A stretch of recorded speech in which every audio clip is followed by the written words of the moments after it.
ஒரு மனிதர் இறக்கும்போது அவங்க வீடு மட்டும் ஆயிடுச்சுன்னா அவர் மனிதன். ஒரு மனிதன் இறக்கும்போது நாடே அழுதுன்னா அவருக்கு தான் மாமனிதன் நம்முடைய கேப்டன் விஜயகாந்த் சார்.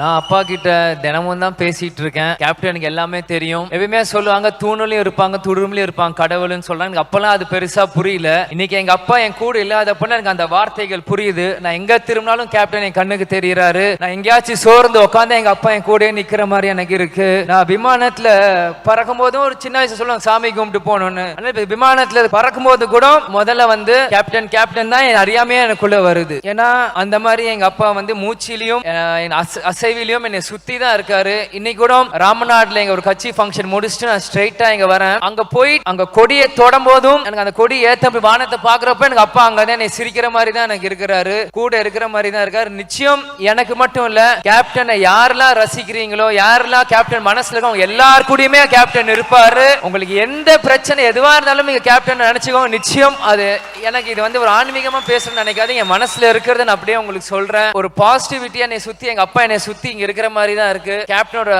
ஆசீர்வாதம் நம்ம எல்லாருக்குமே இருக்கும். அதே மாதிரி பிஹைண்ட் வுட்ஸ்க்கும் நான் இந்த நேரத்துல ரொம்ப கடமைப்பட்டிருக்கேன். ரொம்ப நன்றிங்களும் இங்க சொல்லிக்கிறேன். ராமநாதபுரத்துல இருந்தாலுமே அங்க இருந்து திருச்சி மதுரையில பிளைட் கிடைக்கல, திருச்சிக்கு வந்து திருச்சியில இருந்து இங்க வந்து இறங்கி இருக்கேன். ஏன்னா கேப்டன் ஒன்னு சொல்லுவாரு, துளசி கூட வாசம் மாறினாலும் மாறும், ஆனா தவசி வாக்கு மாறாதுன்னு. அது மாதிரி ஒருத்தன் ஒன்று சொல்லிட்டேன்னா அதை நிச்சயம் நிறைவேற்றணும் அப்படின்னு சொல்லி கொடுத்துருக்காரு எங்களுக்கு. அதனால் நான் முன்னாடியே எங்க பிஹைண்ட் வுட்ஸ் டீம்கிட்ட வரேன் அப்படின்னு சொல்லிட்டேன். இந்த செகண்ட் வந்து உங்க எல்லாரையுமே நான் சந்திச்சுல ரொம்ப சந்தோஷப்படுறேன். ஒரு பிரதரா அவங்க எல்லாருக்குமே ஒன்று நான் கேட்டுக்கிறேன், ஒன்று சொல்லிக்கிறேன். இங்க இவ்வளோ யங்ஸ்டர்ஸ் இருக்கீங்க, உங்க எல்லாருக்குமே பேரண்ட்ஸ் இருப்பாங்க.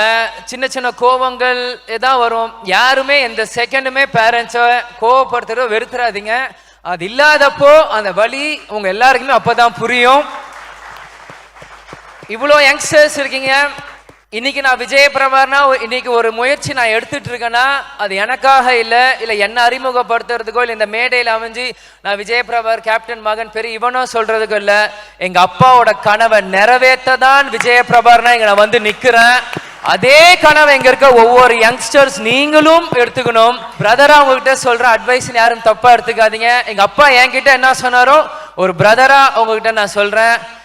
பாலிடிக்ஸ் தாண்டி எல்லாம் தாண்டி எங்க அப்பா இந்த மக்களுக்கு என்ன செஞ்சாரோ அவரோட லெகசி நிச்சயம் என் மூலியமும் சண்முகம் பாண்டியன் மூலியமும் நிச்சயம் எங்கனால கடைசி வரைக்கும் எங்கனால முடியாட்டியும் நாங்க போராடிட்டே இருப்போம்.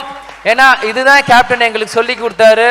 சிவா அங்கிள் சொன்ன மாதிரி பசங்களுக்கு 10% தான் கொடுத்துருக்காங்க, பாக்கி எல்லாம் மக்களுக்கு கொடுத்துருக்காருன்னு.